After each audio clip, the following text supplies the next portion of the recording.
Yeah. All right. Here we go.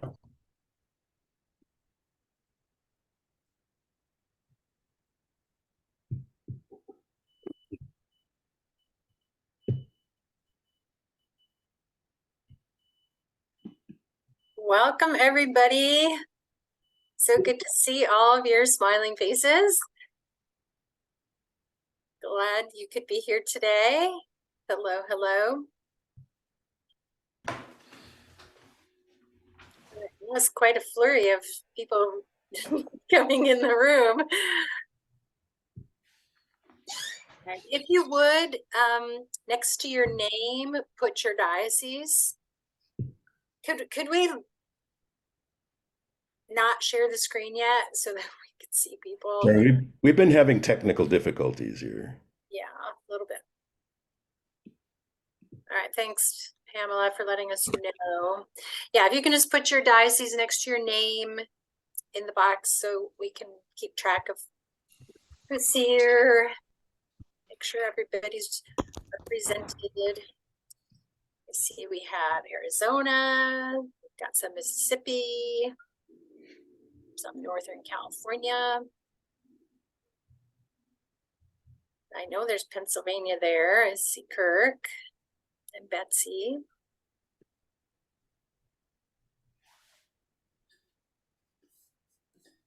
Who are we missing? We're missing Maryland, huh? No, Chris is here. Oh. And I'm here. And Pam is here. Do we have Arizona? I see you now. We've got Arizona. We have everybody. Okay, we do. All right. Okay. All dioceses represented. So great. We're going to jump in because we only have an hour today. And this is going to be fire hose time. So typically we'd like to spend a little time at the beginning in a devotion or something, but we're just going to have a prayer and then kind of dive in. So let me get us started with that. The Lord be with you. Also with you. Lord, bless this day and this mysterious technology which awaits your power and our human efforts. Grant us wisdom, knowledge, and a clear memory so that as we sit before this new creature of your infinite power, we may have the patience that we need to take in this information and use it for your sake, for the sake of your kingdom. Enable our limited efforts to bring glory to your name. Delete us not from your kingdom and save us from all fear and all error of sin and ignorance. Amen.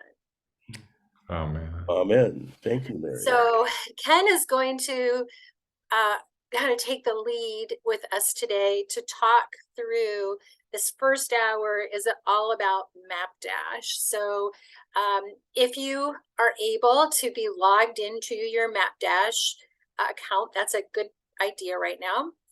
But I also want to speak to that just briefly. Each diocese has 4 logins, and you should have already given those names and email addresses. Just MapDash, not MapDash Exact, just MapDash. So Data Story received those and set up those accounts.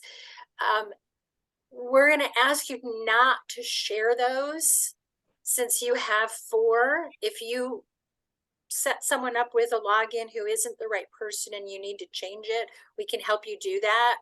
But we're going to ask you not to share logins beyond the 4 people who have the logins. If you have questions about that, so everybody got 4 logins, yes. So if you need to give us another name, that's fine. But if you have any questions about MapDash, if you run into challenges, what have you, we, Ken, Steve, and myself, are your first line of contact. We're going to ask you to please don't reach out to Data Story directly. If you have a technical problem that we can't handle, we will loop Data Story into the conversation, but we're just going to ask because techs get a little overwhelmed with that sort of thing, you know, and when we expand this out, it could get a little hairy.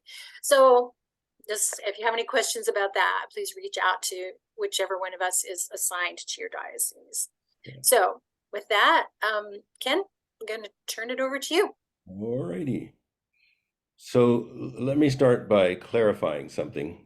The 4 logins you have are 2 seats for the main data story and 2 seats for MapDash exec. So some of you have purchased extra logins, and for each of those logins, you basically get access to both of those. So it's really 2 logins unless you get more.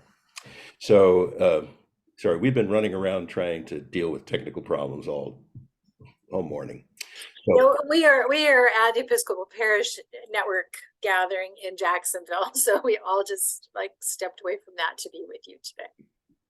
Okay, so today is about MapDash orientation, and it really is just orientation today. We're going to talk to you about where this fits in strategic missional planning, how you get in, what are the features, how to think about those, but it's going to be somewhat of a fire hose. It's a really, really powerful tool, which means that it's really very, with as many resources as it has in it, sometimes people kind of get afraid of kind of getting in, playing around and breaking something. You cannot break something. And it's really important to actually spend some time playing around with the tool, clicking on things, seeing what comes up, etc. The more you use it, the more effective you will be at using it. It's like sharpening the saw. So this is going to be a little bit of back and forth too. We're going to start with an orientation that is kind of in the kind of deck form that we've used before, a story map, and we'll go through that. But from time to time, we'll pop out of that and show you something in MapDash. So there'll be a little bit back and forth, and you might, as Mary said, you might want to have yours open. So that being said, we also are really, this is the first shot at this. We want to spend some time in the near future, each of us meeting with our assigned diocese, to kind of train them up a little bit more, answer questions, that sort of thing. And we will have some Q&A at the end of today. So without further ado, let me jump into the presentation. Okay.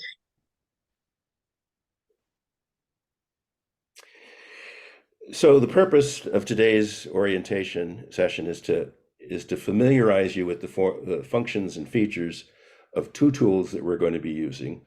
This morning, it will be MapDash for Faith Communities. This afternoon, it will be the Congregational Vitality Assessment Judicatory Platform. And by the way, both of these will be recorded and you'll get a copy of the deck. So just to put it in its context, we're using these tools. The tools themselves aren't the be all and end all. They're tools and resources that move you towards a purpose, into a process, which is what we call strategic missional planning. And there's 2 parts to that.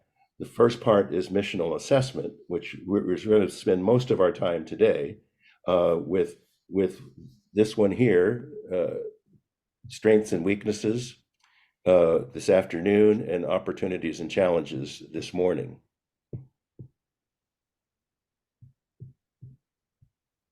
So what is MapDash? It's an interactive online demographic platform. It has demographics, but it also has a lot of high-level indexes. Their analytics.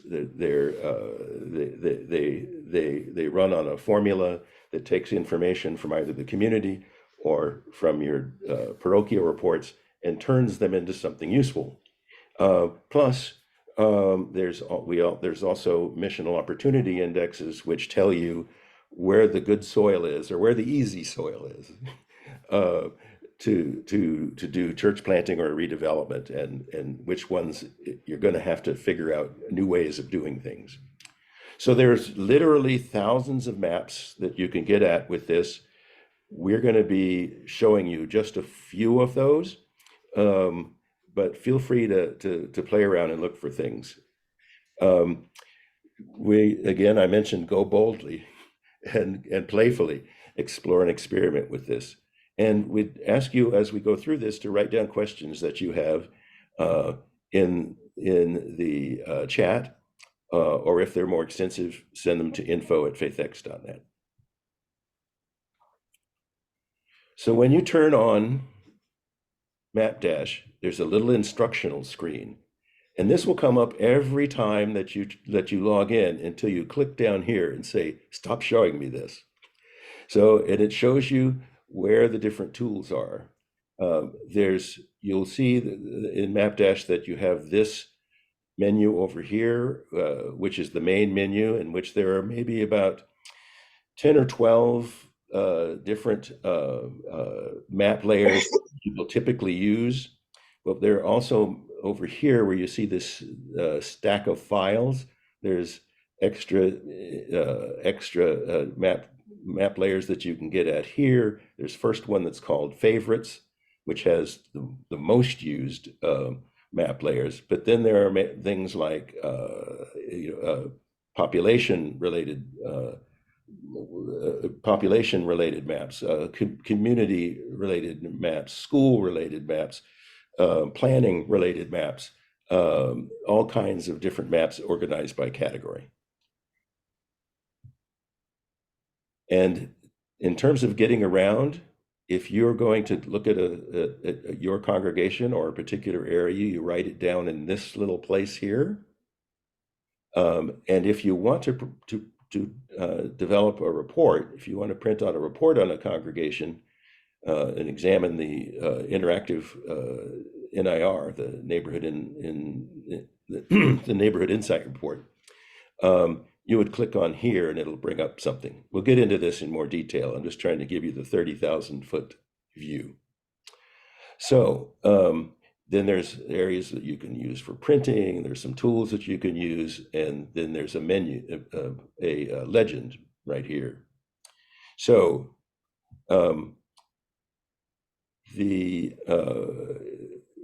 let's talk about the neighborhood insight report. So here is when you're setting up a neighborhood missional intelligence report, and you click on that space that I told you that has the if you hover over it, it's a little this thing here that looks like a little map with a pin in it that brings up this study area stats, and it defaults to Faith Neighborhood Profile.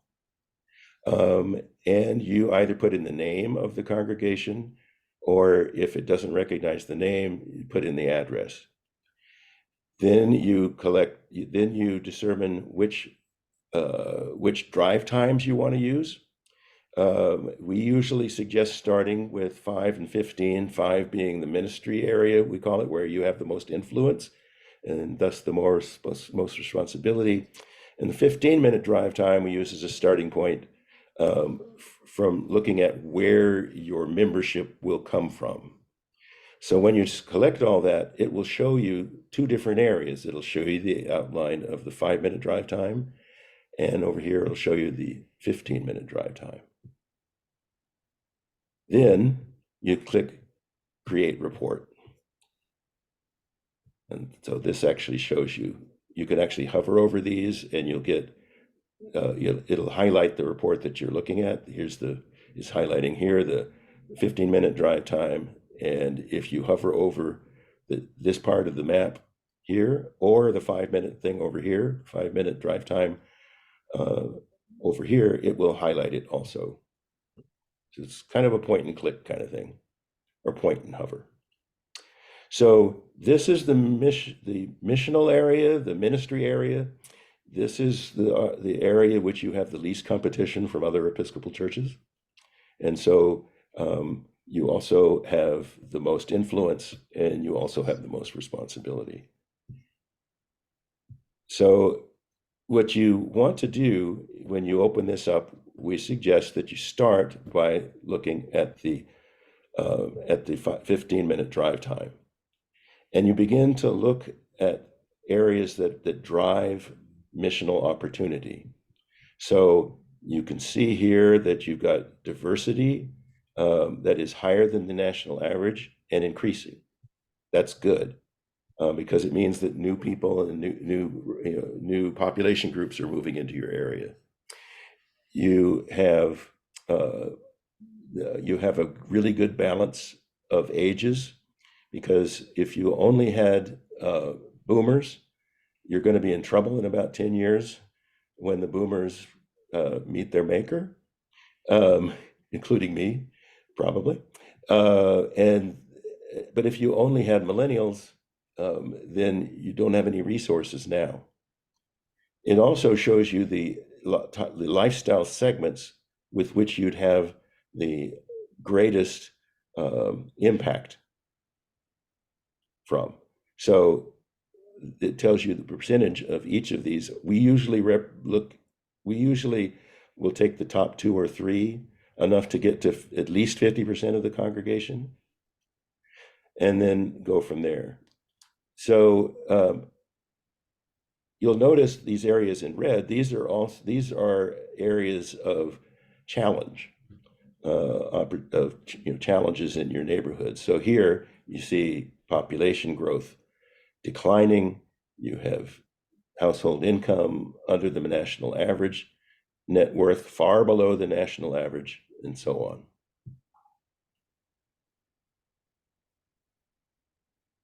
So this just shows you front and back.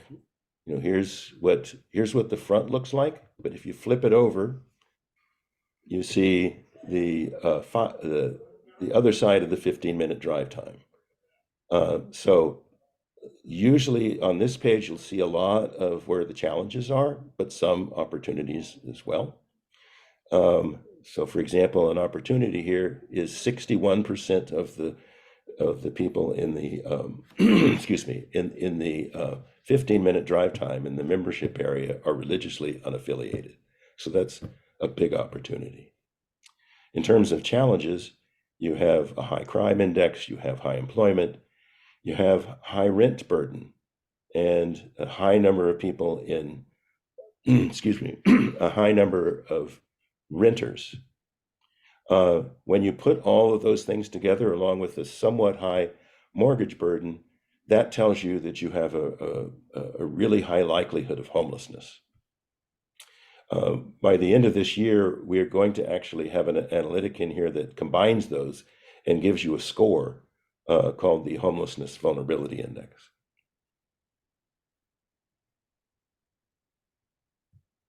So looking in the 5-minute drive time, you'll see here a lot of what what your mission will be in terms of serving the community closest to you. And you see some differences here, that a high number of people with disabilities, a fairly low educational level, a lot of households without internet, rent burden of 50%, which is huge. That means they're spending more than 30% of their income on rent. A high mortgage burden, and a somewhat high number of renters. And so you're going to be looking at a high level of potential homelessness here as well.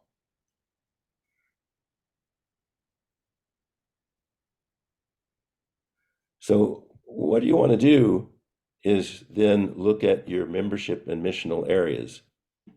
And that means going back and forth between your 5-minute drive time and your 15-minute drive time, and look at what kind of the differences that are you seeing.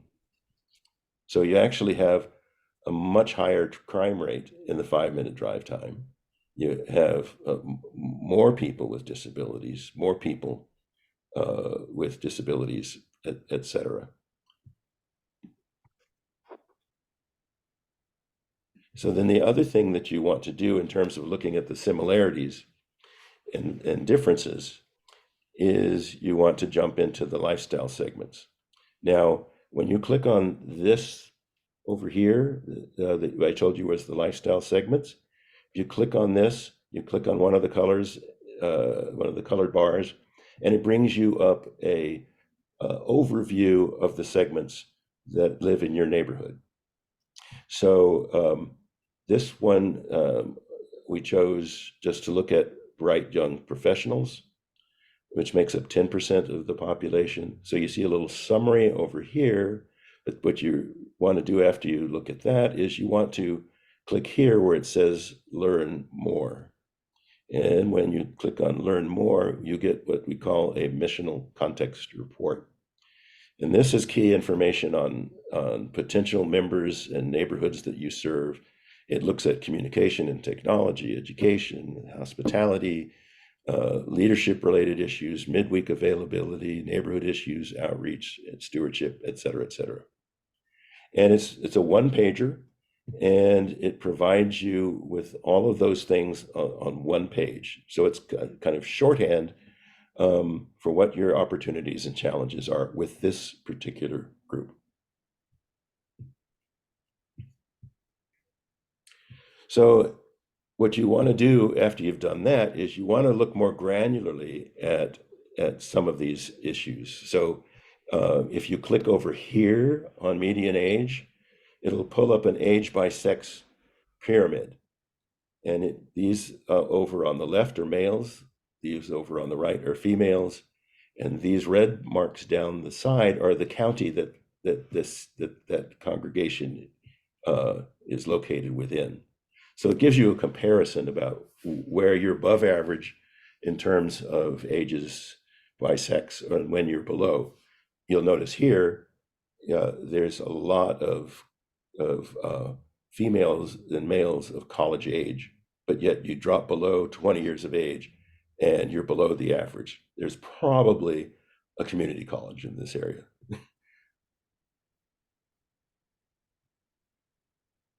You can also look at age by sex by race if you click here on the race and ethnicity and diversity area. So when this pops up, it has all of the different races and sexes up here over to the right. You go through and you click off the ones you don't want to see, and this is what you get when you've done that. I just picked Hispanic males and Hispanic females, and then it gives you, how many of each do you have of those. And so you see here in this college age group, you have a lot more females, Hispanic females, than you do Hispanic males. Then what you want to do, because you don't want to lose track of this, you're going to want to keep a copy for yourself and probably send a copy to a congregation. This is, you use the export widget. That's over here on this side. Let me bring it up. See right here, it has a thing with an arrow pointing up out of it. That means that's the export function. It'll open up this window and you select dynamic HTML, and then you print it off and it becomes an interactive thing stored on your laptop or hard drive of sort. And of course, you'll save it. You'll put in the name of the congregation and maybe the location, and then you'll save it so that you can find it. Otherwise, it'll just say neighborhood insight report, and that's it. So you want to do that so that you can identify things. And now if you've looked at that and you see that population growth is falling, then you might want to look and see exactly what neighborhoods it's falling in and which ones it's growing in. So you would pull up this map, which is called population growth. And it darker is growing, and the lighter it is, it's either not growing at all or decreasing. You can look at population growth in the specific areas. So here's, you can look in specific areas right here. So population by year in this particular area is going up pretty quickly. This is the last census. This is the current census. and this, excuse me, last census, current census, and this is the projection going forward. You hover over those and it'll actually give you the actual growth rate in each. Diversity index. This,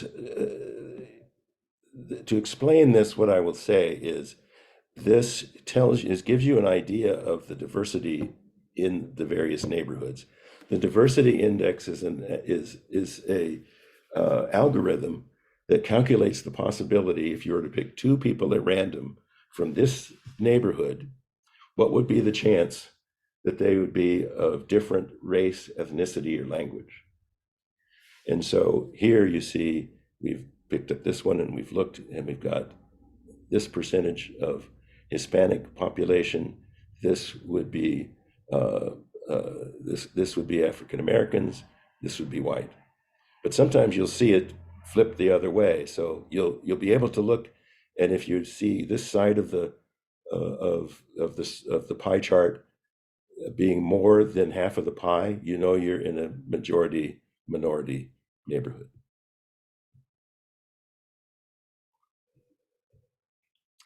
You can also look at generational predominance more deeply. So if you look at this, you'll find in which neighborhoods which particular generation group predominates. So in this one here, it says, it'll tell you exactly how many you had at the end of last year. There were 801 millennials, and the lesser numbers of the others. One of the things that you will often find when you're working with a congregation is to say there's a congregation right here, and you see all of these Gen Xers over here. They may know where the Gen Xers are.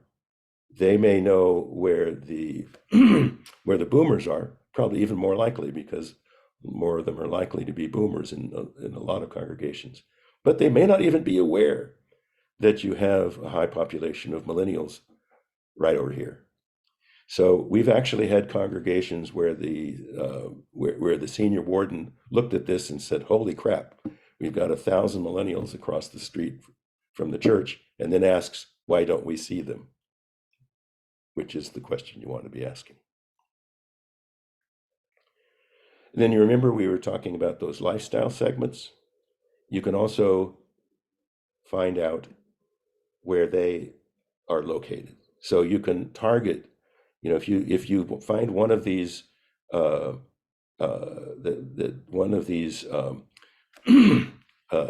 lifestyle segments aren't represented in your congregation and you want to find them, you can use this and you can reach out directly to them. If you want to get more of what you've got, which is the easy way, we call that pastoral evangelism as opposed to missional evangelism, where you're trying to get people that aren't at the table. You can find that too. And usually, if you're trying to get a congregation to grow and become more vital, you need to do both of those. And again, the missional context report will help you know how to reach them. For example, right up here in the communications and technology, it will tell you for each of those groups what TV they watch, whether they watch TV. This one, well, let me just back up. This one says they watch TV, they listen to radio, they spend a lot of time on the internet, mostly shopping sites, contemporary music, news, sports, social media, like dating sites, YouTube, Facebook, and Twitter, and LinkedIn. And it says that direct, excuse me, and they like direct mail. And it says consider ads and other strategies that drive them to your drive traffic to your website.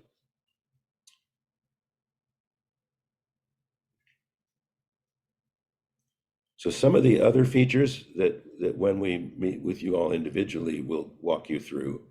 And we're actually considering maybe having a follow-up workshop for all of you where we go through some of these things.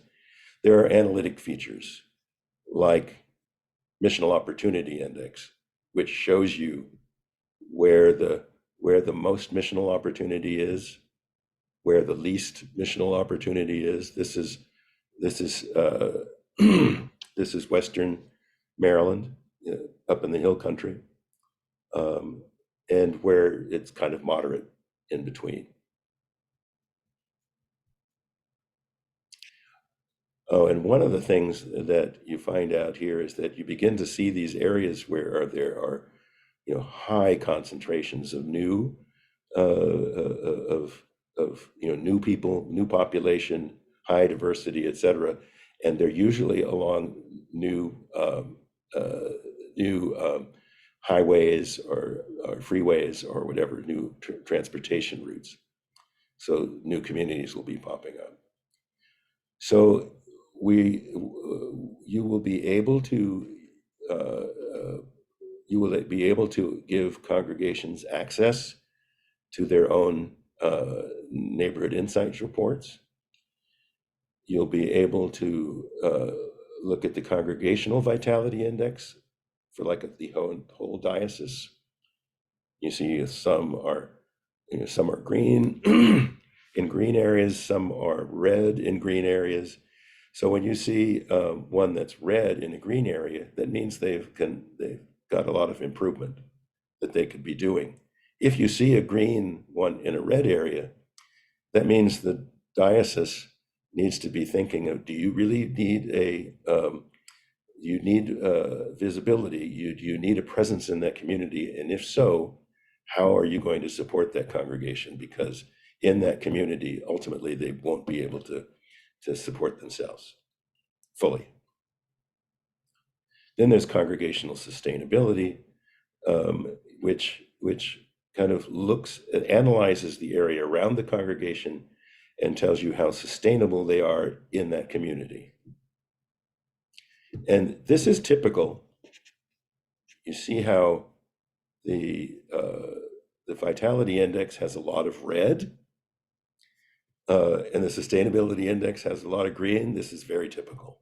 You have, you probably have maybe 80% of your congregations that are missing opportunities that they could use the tools we're giving you to become more vital. And you can also turn on drive times over this map.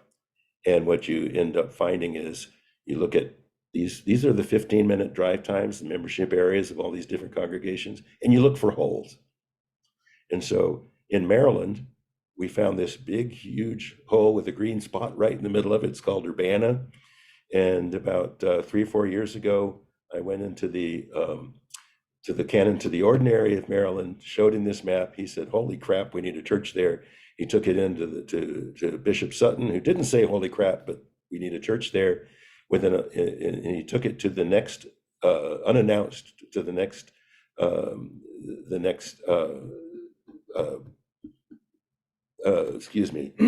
next council meeting, and they decided in concept that they really needed a church there. That's like rocket speed in the church. And here's a closer look of this particular area. We also have a tool that's built into this a map layer called Sustainability Viability Margin. The ones that are larger and in purple, those are the ones that have room to grow. The bigger the circle, the more room they have to grow in vitality. The ones that are blue, or teal, if you want to call them that, those are the ones that are in areas in areas that have, like, perhaps so many other churches that they're not going to be able to grow in that area, or they're in an area where the population is declining and they're not going to be able to grow. But this tells you the ones that you can't expect them to be fully self-sustaining, and you have decisions to make about that.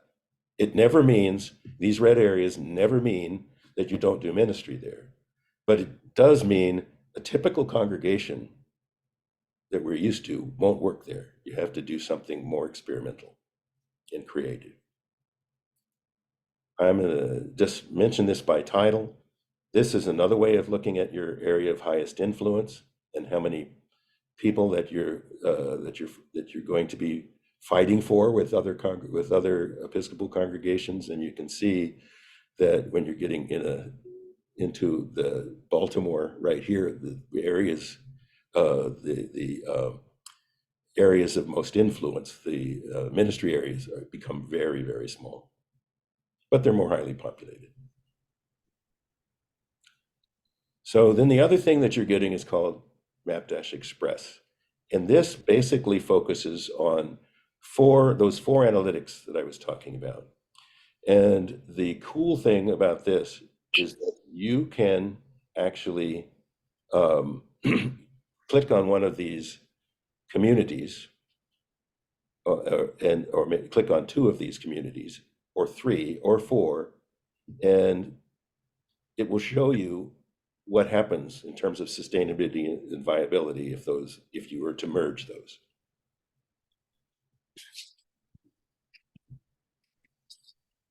And this just kind of goes through how you do it.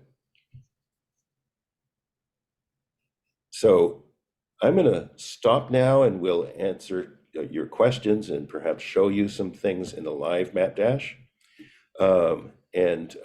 We just wanted to mention that we're going to be able to do follow-up coaching with you through your assigned FaithX consultant, and their calendars are here.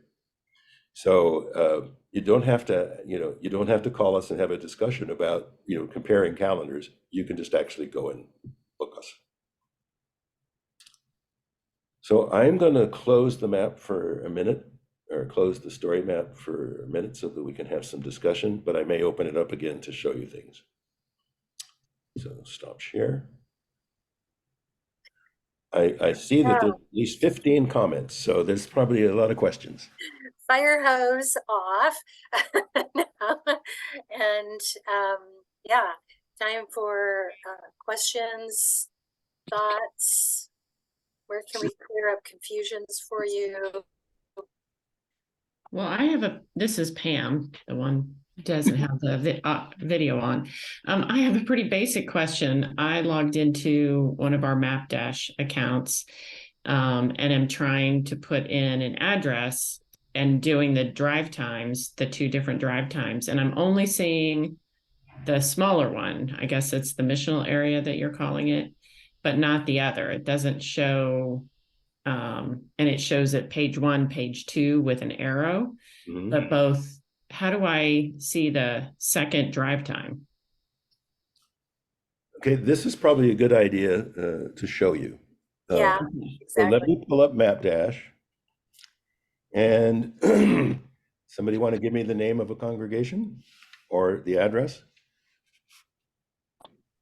You can use 3100 Moncton Road in Moncton. Moncton. Monkton. Moncton Road. Yep. Okay. Want to share your screen, Ken? Oh. We're not seeing it. So you can't show people how to do it. We can share your screen. Yeah. Sorry about that. All right. So here you are. Here's Moncton Road. It shows up there. What we want to do, actually, put in Moncton, Maryland. That's not the right. All right. So Moncton, Maryland. Okay. Oh, it's Monkton. Monkton, because there's one. There's another Moncton. That's it. So okay. So we put this in there. Now, when you first click on it, it is going to show you the 15-minute drive time. That's the membership area. So it drops a pin where the congregation is, and the default so that it can put up something quickly is 5 minutes. Now, here's the thing: the way that you add is you click add, and another one pops up there, and it's usually the next minute up. Right. You have to put it in. Right. It's 5 minutes, and then you have to leave that little area.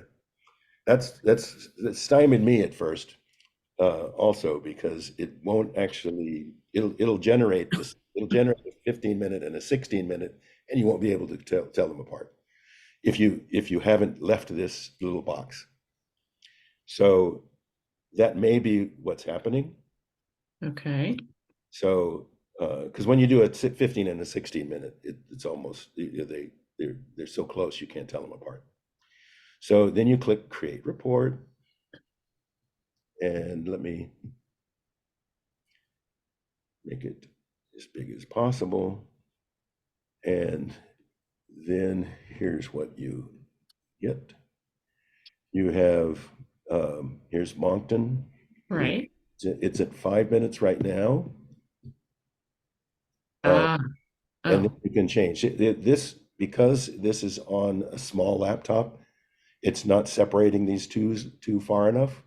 But you Got it. excuse me.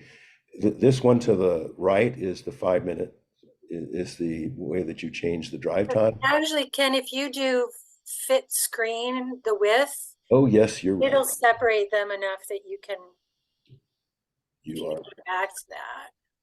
yeah, all right. Fit page. No, fit width. Fit width. No, usually it does separate them. See if it separates them enough. Okay. That's why we're see praying for what you're saying now. patience with our technology. Yeah, but do you get the idea, Pam? Yes, thank you. Usually if you have a screen that's a little bigger than this, it will separate them just fine. So, okay, I think we have more questions. So Mark was asking about how often things are updated. Steve did respond to that in the chat. Most everything that's on the NIR report, those are updated annually, except unemployment is updated monthly. And then there are some things in the maps that are updated irregularly.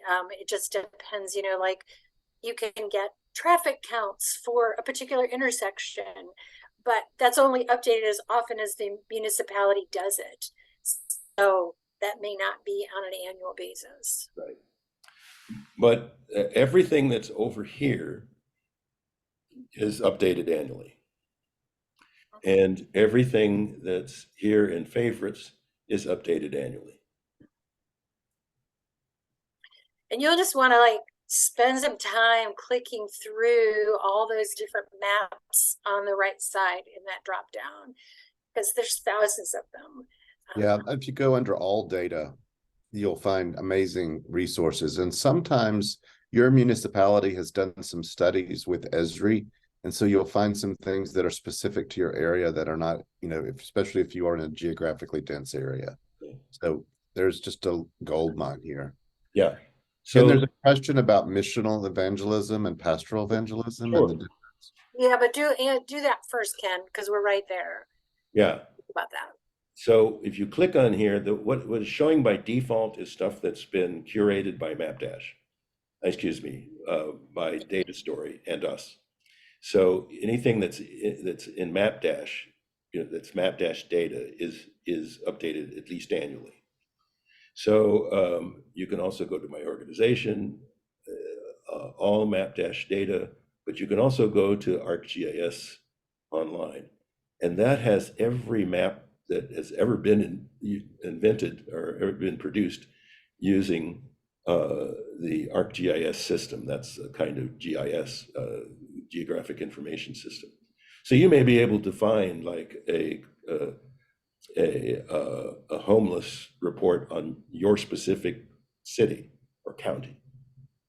So there's a lot of stuff over there, and you can just search for it with a keyword and it'll tell you what's available. For instance, when we do systemic racism reports, we include a map on police-involved shootings, and that's where we found it, in that ArcGIS. That's not a regular part of MapDash, but that information is out there for most communities. And what we would do is we would take the race and ethnicity map that MapDash, it's included in MapDash itself, and we put that over it, and then you begin to see, okay, look, wow, this is twice the level of police shootings in Black areas. It just makes it really clear what's going on and very, very convincing. So there was another question? Yeah, there's a question, Ken, about the difference between missional evangelism and pastoral evangelism. Yeah, sure. These are terms that we basically invented to be able to describe what people are able to see and do with using MapDash. So pastoral evangelism means you pastor your congregation effectively, and they go and invite their friends to come to church. That's pastoral evangelism. It usually means getting more of what you currently have. It's kind of duplicating people that you already have in your congregation, and you know how to serve. And that's what you'll find. That's what you will find there. But you also will find, looking in that 5-minute drive time, you will, and you look at the neighborhood, the neighborhood, the population segments. You'll find that there are some population segments that the NIR told you that you have a significant percentage of, but maybe you don't know that they're there. So you can look at those, and that's where your future growth will really come from.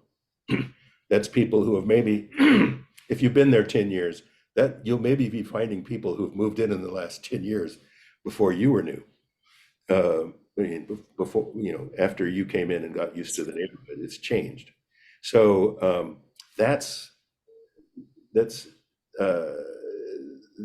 is pastoral evangelism, because what you do is the way you direct that as the clergy is you teach people to be good evangelists, or at least to talk about their faith, and then they'll go out and bring their neighbors in.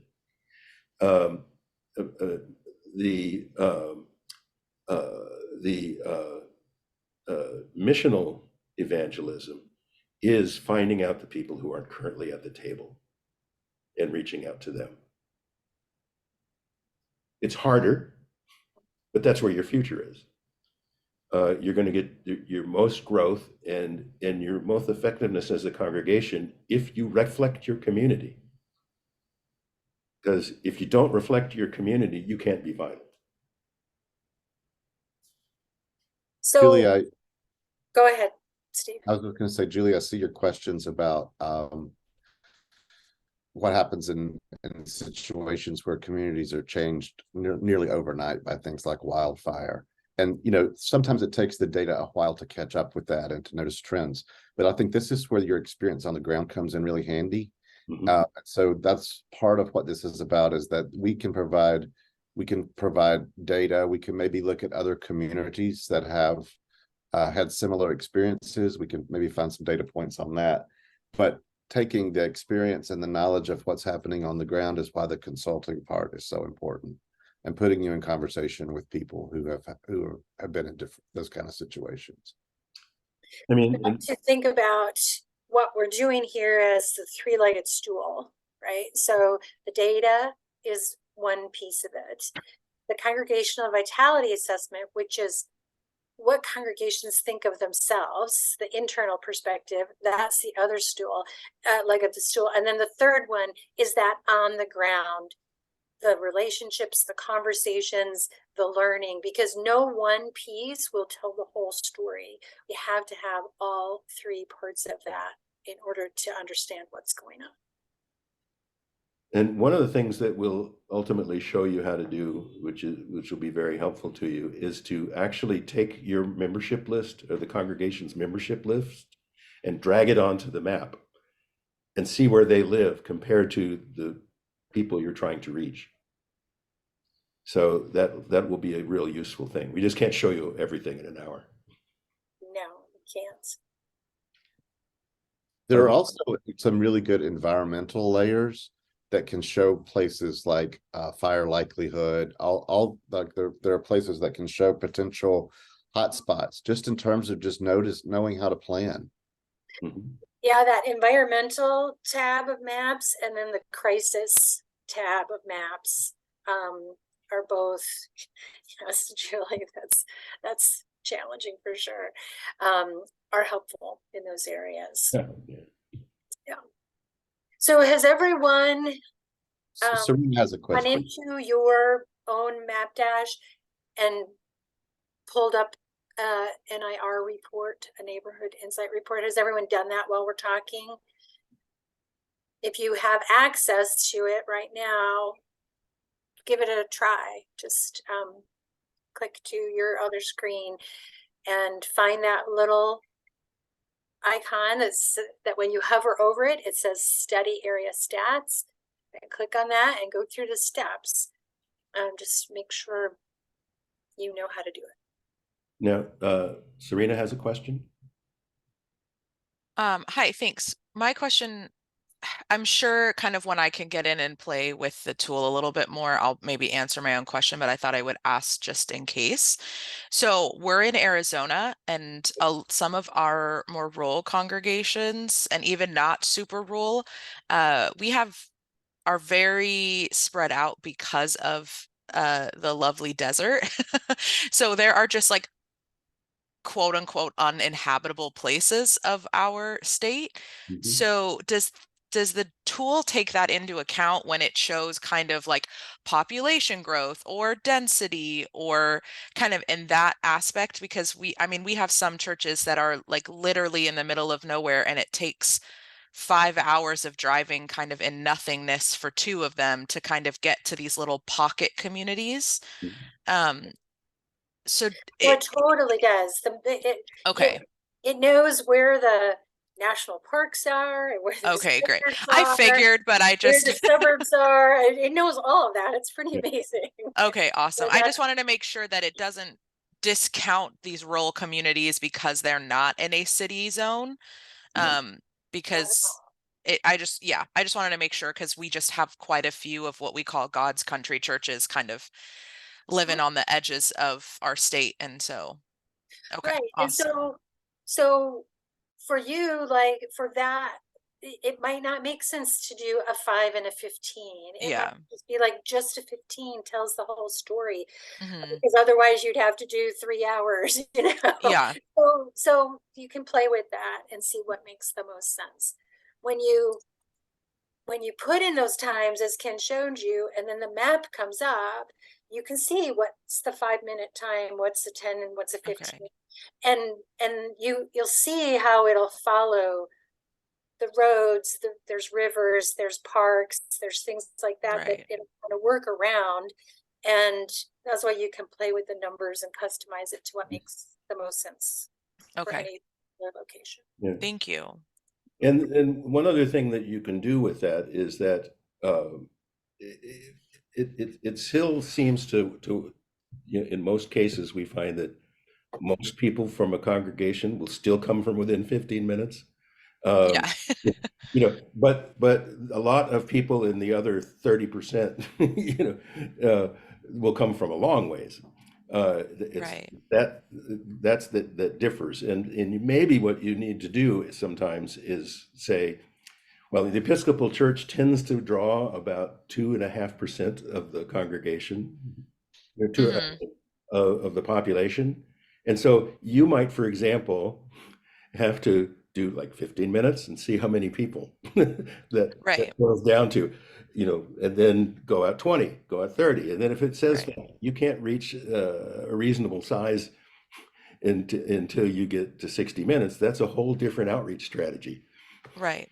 Right. And we do, I mean, we have some rural communities that, are old, mining towns and things of that nature, or like Tombstone, our church in Tombstone is a really good example.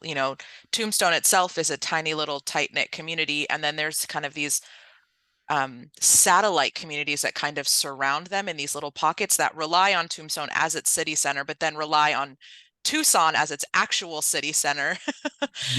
So it's just, we kind of have some complicated structures to where some of our more rural, and that's our oldest congregation. We're never going to get rid of, it's the oldest, one of the oldest, Protestant congregations west of the Mississippi. Like that's not going anywhere, but making sure that they're able to sustain themselves and grow and see who they could be reaching as the rural communities are always kind of changing. So Right.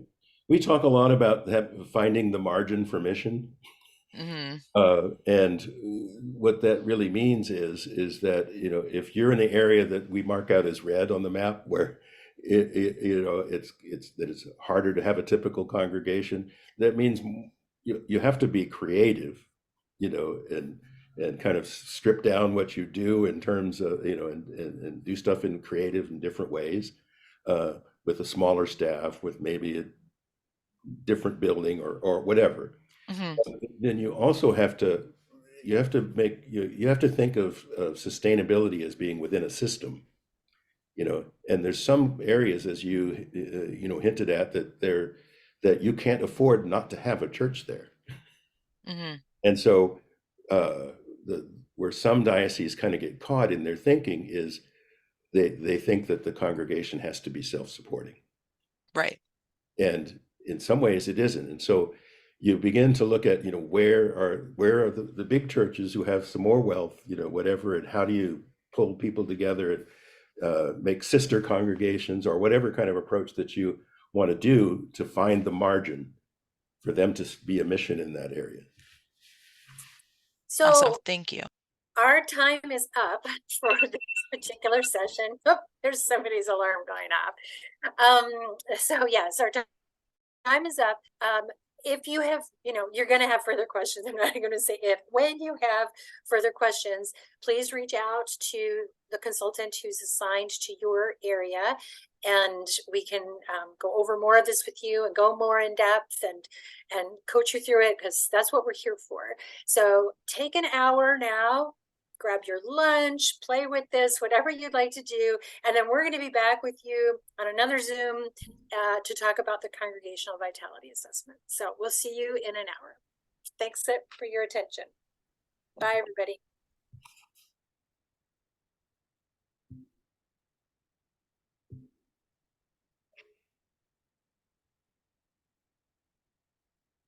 You can probably stop recording now. Yes.